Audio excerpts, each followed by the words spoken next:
The situation of the Mi'kmaq severely declined through history to the present day. From 1759 to 1768, approximately 8,000 New England planters emigrated to Nova Scotia and New Brunswick, with 35,000 loyalists arriving after the American Revolution in 1783. The Mi'kmaq were always perceived as a threat. To control them, the British created laws that deprived them of their independence and customary food security, and their lands dwindled. As white settlements flourished, the Mi'kmaq communities, given no assistance nor taught to survive in their new world, languished. The introduction of reserves away from the traditional hunting and fishing grounds forced many to live on lands that were swampy and rocky, devoid of fertile soil and abundant fish and game. Their dependency on a non-traditional food supply gradually led to malnutrition and starvation. And then I go from there. By 1838, there were only 1,425 Mi'kmaq left in Nova Scotia. And then we go from there, and I talk about the residential schools and the loss of... Everybody, welcome back to Living the Next Chapter. It's the author podcast. You get to meet great people from around the world. And when I get to talk to a Canadian, I'm super excited to have a Canadian author on the show. As a fellow Canadian, I love celebrating everyone here in our country who creates great works of literature and great readings for us as readers as well. And Corinne is here with us today. We're going to be talking about all of her stuff. She's got so much to talk about.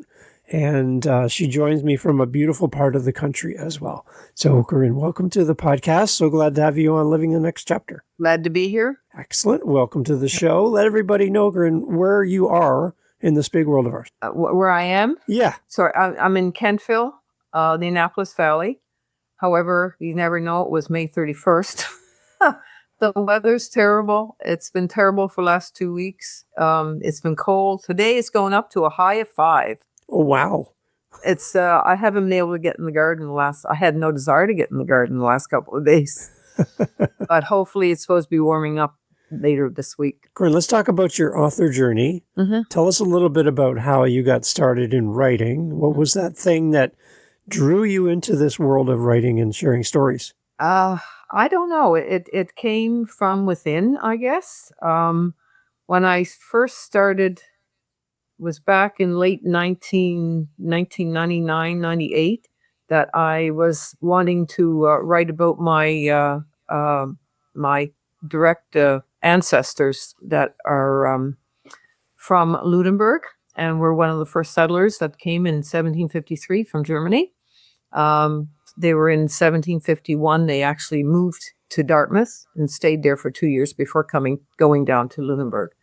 So I wanted to it's funny when I go back to schooling, the only thing I remember is I used to get good marks in essays.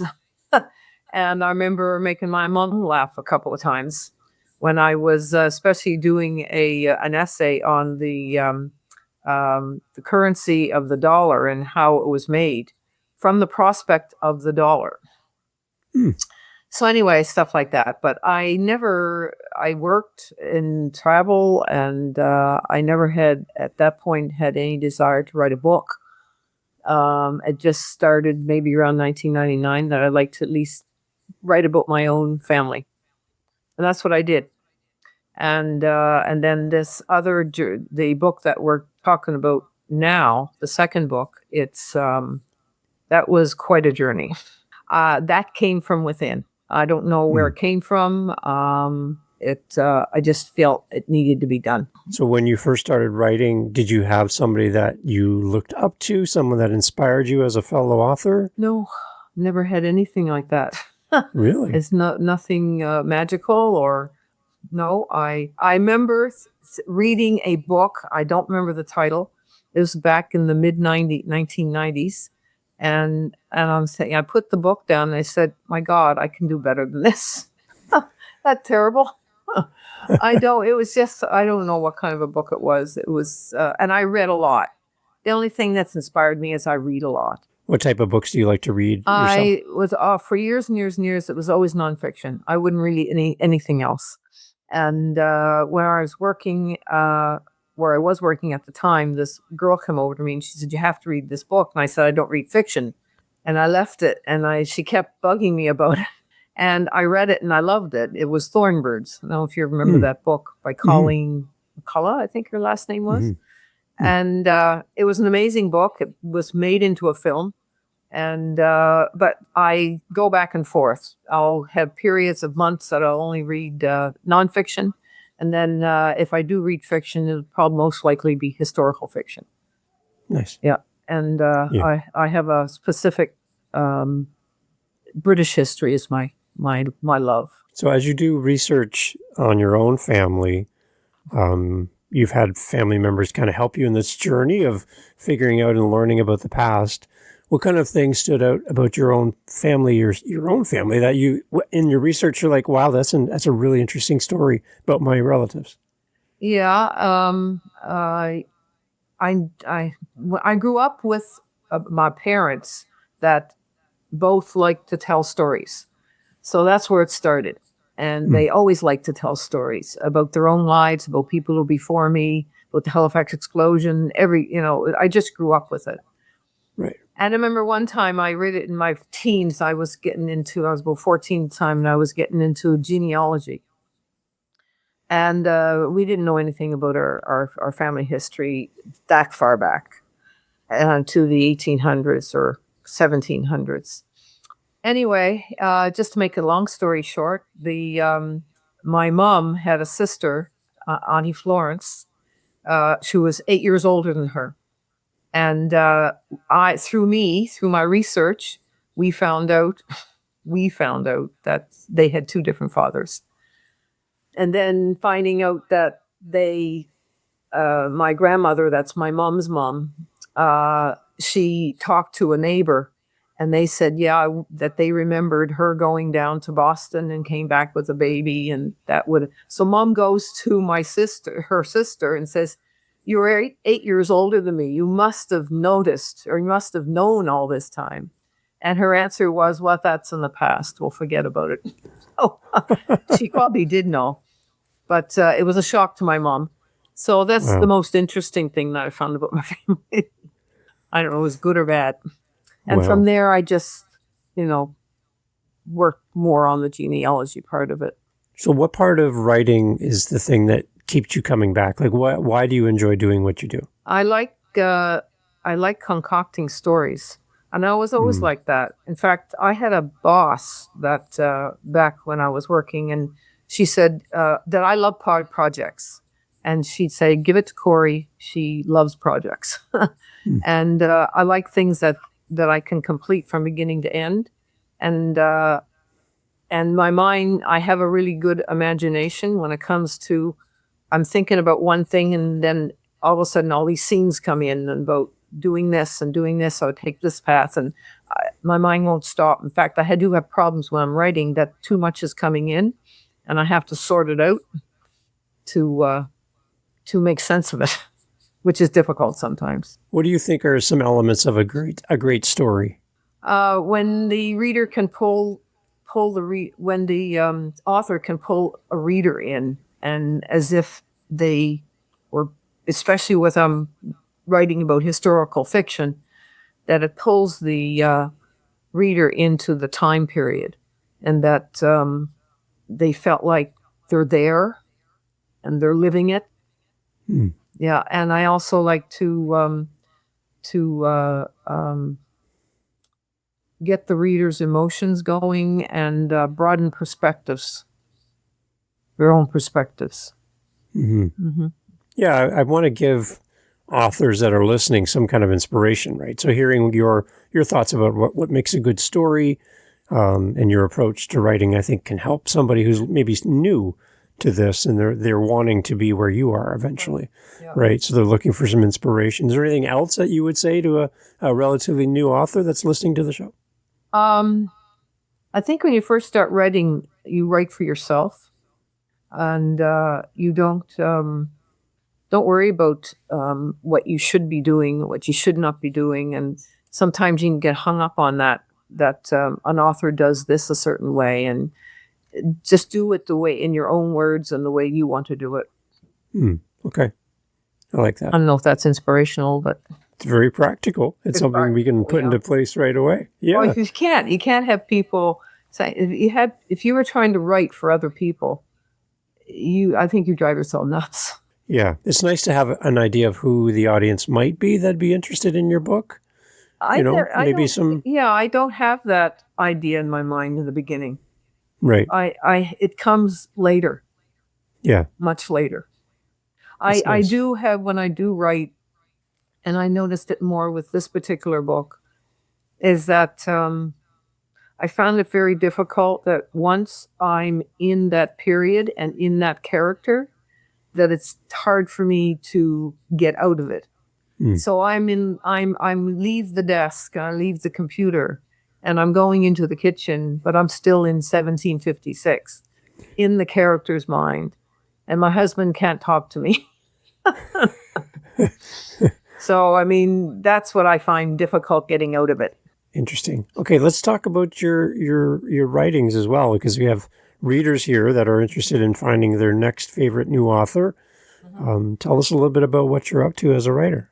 Right now? Yeah. And past this book? I just started. I grew up in the 50s and the 60s, and I grew up with a father who is a professional commercial artist, photographer, and naturalist.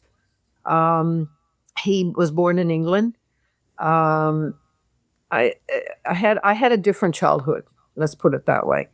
I decided, and I'd got the title, and I've got the characters, and I've changed the names to protect the innocent from my childhood. And I'm going to be writing a book based in 1963.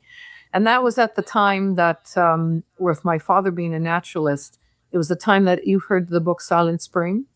Mm-hmm. Yeah, Silent Spring came out in 62. So I've placed the time period I want to write about at that time. And it was at the beginning that that down here in Nova Scotia, I can't remember, there was the paper mill that was up in Pictou area, and there was problems there. Fish were dying, and so it's at the beginning. And that's what I want to deal with. Now, I've got two characters that are based on real life characters that were friends of my family, of my dad. One of them, it was a German who was in the Hitler Youth, and he was a friend of our family's. And then another person, Woody. His name was Woody. That's who Dad used to always go camping with, and before he got married, and fly fishing and all that kind of stuff. So the two characters, I've just done the outline, so it's really in the beginning stages. Nice. Yeah. So we're looking forward to that sometime next year. Is that kind of the time frame? I don't Next think week? so. Yeah. It took me 8 years to do this other book. Wow. But that was quite different. It was quite different because this one, I think I have more freedom because I lived it.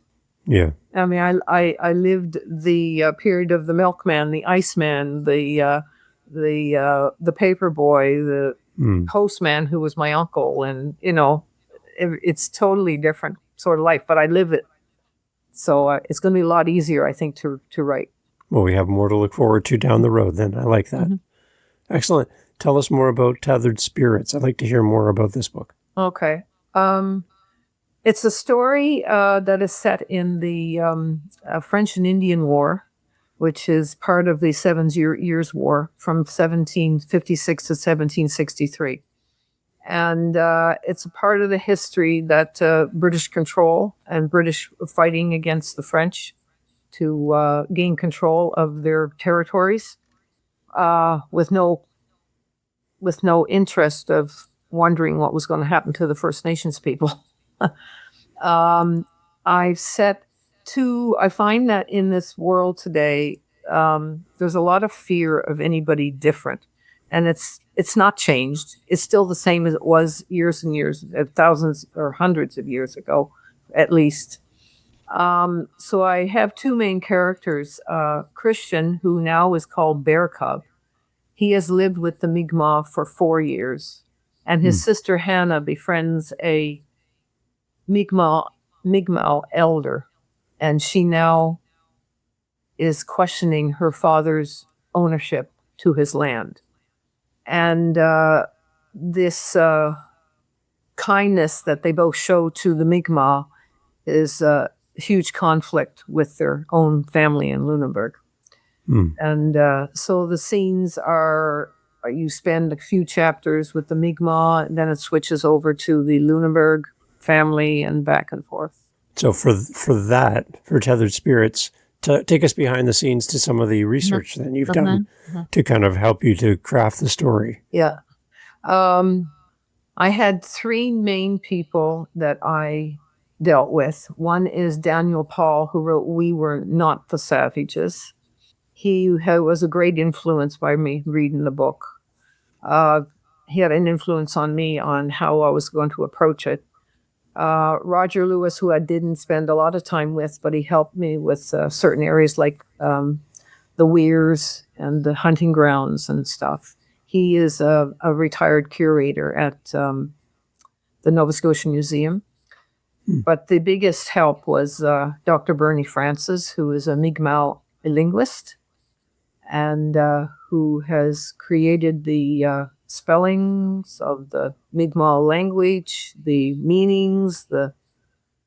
If it wasn't for him, I wouldn't have gotten through this. And it started in the beginning when every time I would read a book, this was spelt this way, and another one would spell it a different way, and I didn't know which was the correct way. And when I finally got a hold of Bernie, there was a orthology that was on the website with the Mi'kmaq seasons. There was 13 of them, where we have 12 months. And he says, don't use that. I've been trying to get that fixed. So that's where it started. And that's when we emails back and forth mostly. We went to lunch one time. So I was dealing with him from 2018-19 until the end when I finished the book in 2021, but I didn't finish the book because there was numerous editing to be done. And then during the next 5 years, I was off and on, but he was a tremendous help. How early in the writing process was it when you reached out to get this support and get their help? Pretty much in the beginning. Daniel was the first one that I had approached. In fact, I first approached him back in 2008. That's after I finished reading his book. And it was just quickly, a couple of emails here and there, and he helped me with a couple of things, but that was it. I had no intention of writing anything until I retired, which was in 2018. So I started the researching and contacting Daniel Paul in 2018, early 2019. And so that's when it started, right from the beginning. And then it really is off and on nonstop for the until it's published. Right. Yeah. Yeah. It's nice to have those resources, right? Yeah. And just the knowledge that they have, that they can really add a lot of value to what you're writing. Yeah. Dr. Paul never saw the finished product of the book. I had 4 sensitivity readers. Daniel Paul did the first one. Carol Landry, who is a Mi'kmaq elder from Annapolis Valley First Nations, she did one. She read it. Another one, Matt Connolly, who designed the front cover of the book. He read the book, the manuscript. And then the fourth person I didn't know. Matt had sent it over to a friend of his, an elder in Newfoundland. And so I had 4 that read the manuscript. Daniel Paul, we have to look at the exact. Yeah, it was June 2023 is when Daniel Paul passed away. And so he never really saw the finished product. What kind of feedback did you have from those early readers then? From the early, I had good. I had good. I think Daniel Paul and Carolyn were the best because they both basically, Daniel Paul emailed me everything because he said I couldn't read his writing. because he had the manuscript all marked up. I have the manuscript, but it's all marked up. And Carolyn, we met for lunch, and she marked down certain areas. So I incorporated all the things, their suggestions, into the book. I can't remember most of them now. Yeah. And so I think they were Matt really liked the book with the manuscript. Yeah. I always find it interesting to hear the response of readers. Right, in your mind, you have a vision of what the book is going to be and how it feels, how it flows. But to get that feedback just makes everything better, right? Well, it does, because then I felt, because there was times that I was wondering, should I give up? I had a couple of moments like that. I had to give up, and I said, maybe this isn't worth it.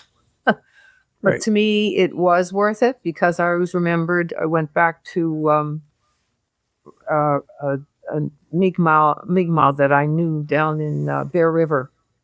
Rose was her name. When I told her in the very beginning what I was doing, she said, "Don't give up." And so that was always ringing in my ear when I was ready to give up, that she said, "No, don't give up."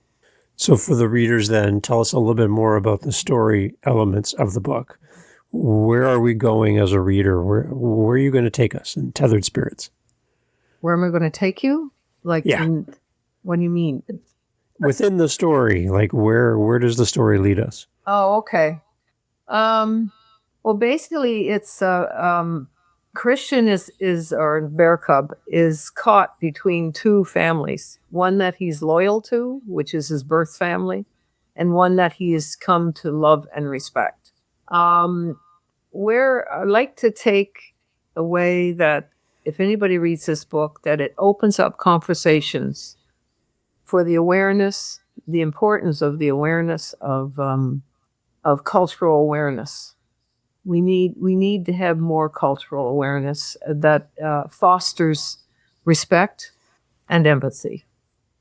That's what I believe. I don't want to give away the ending of the book, but at the very end of the book, when it's finished, I do have an author's note, and there are characters that I use that did really live in the British and the German side. But for the Mi'kmaq, that's strictly all fiction, the names and everything. But I bring the reader up to the present day of what's happened with the Mi'kmaq after this period, and how they were reduced to a population of only like 20,000, or and what they went through. I have it here. Do you want me to read it to you? Sure. Just if I can find it. I wasn't expecting it in this. I love it. That's fun. Oh, here it is. I'll just read this one paragraph. Sure. The situation of the Mi'kmaq severely declined through history to the present day. From 1759 to 1768, approximately 8,000 New England planters emigrated to Nova Scotia and New Brunswick, with 35,000 loyalists arriving after the American Revolution in 1783. The Mi'kmaq were always perceived as a threat. To control them, the British created laws that deprived them of their independence and customary food security, and their lands dwindled.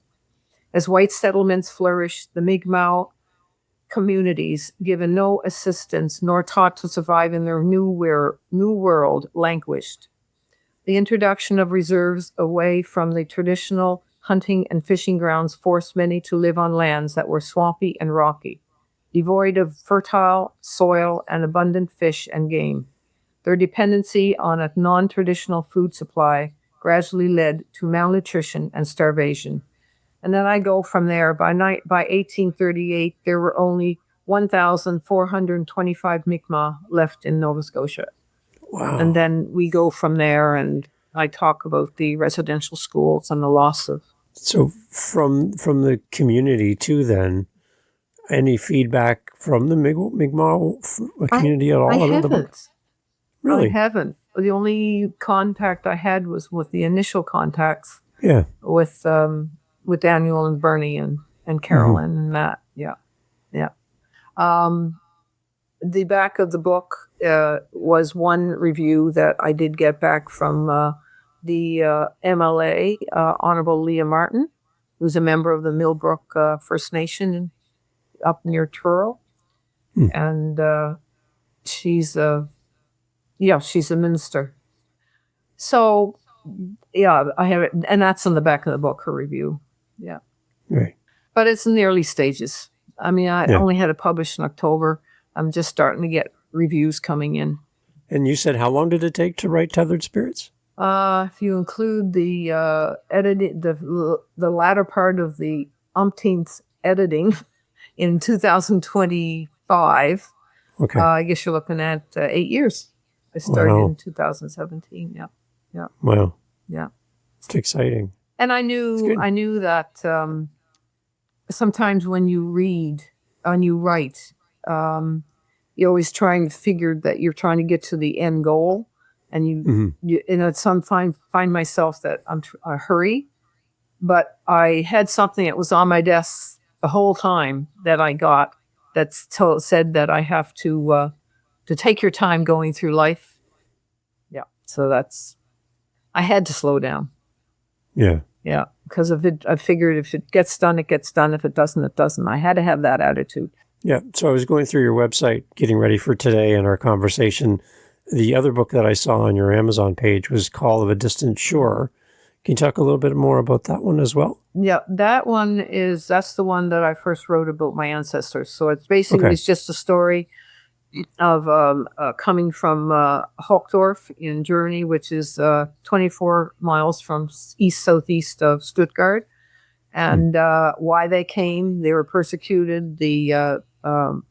Especially if the religious persecution. They would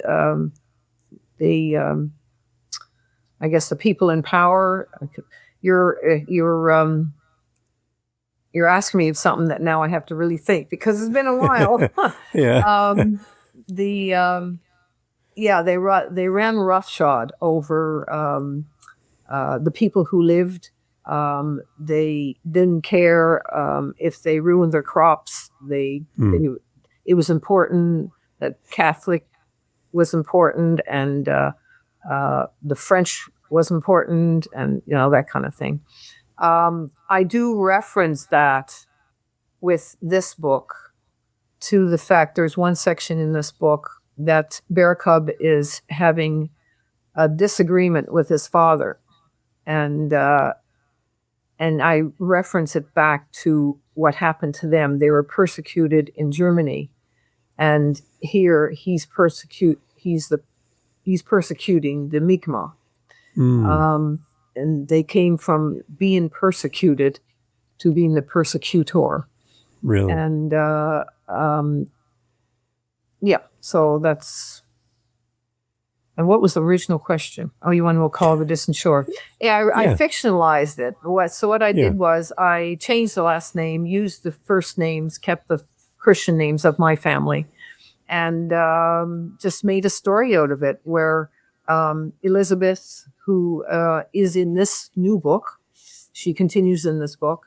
Elizabeth gets pregnant out of wedlock, and when they eventually emigrate to Nova Scotia, the father of her child goes first. He goes first. She follows him.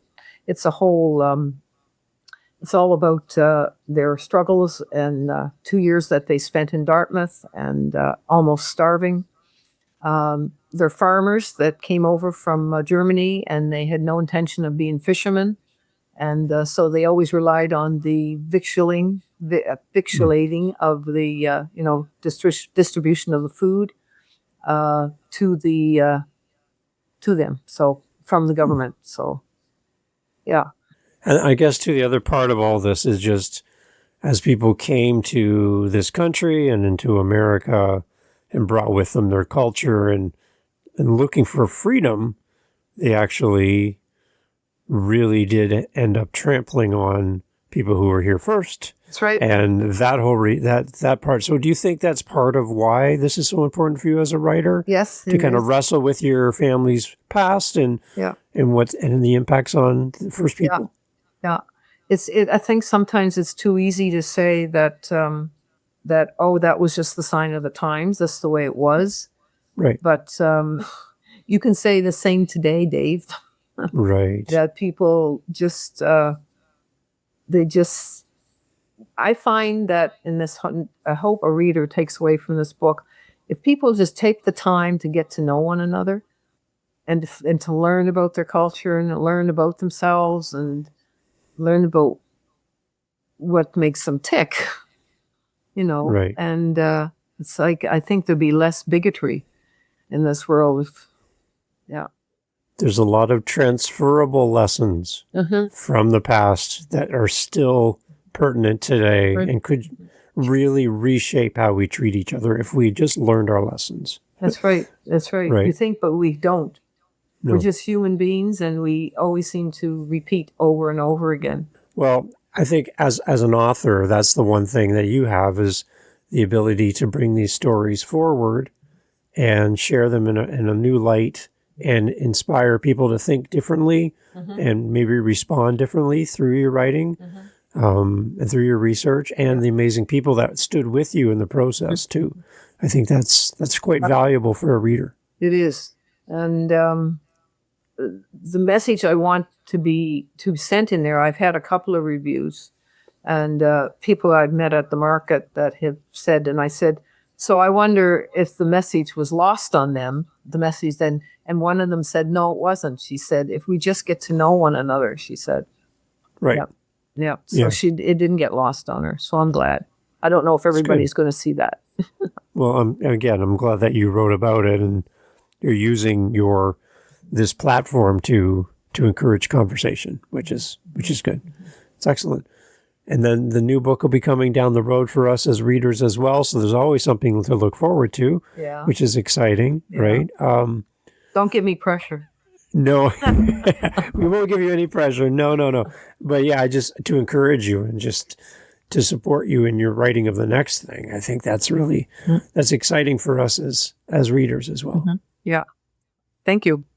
Yeah. One of the questions I get from listeners often is, Dave, please ask the author if they're working on new projects, because as a reader, I would just love what these authors do. And I'm anxious and excited for the next thing. Right. Yeah. That's why it's Living the Next Chapter, the name of the show. I suppose. Right. Yeah.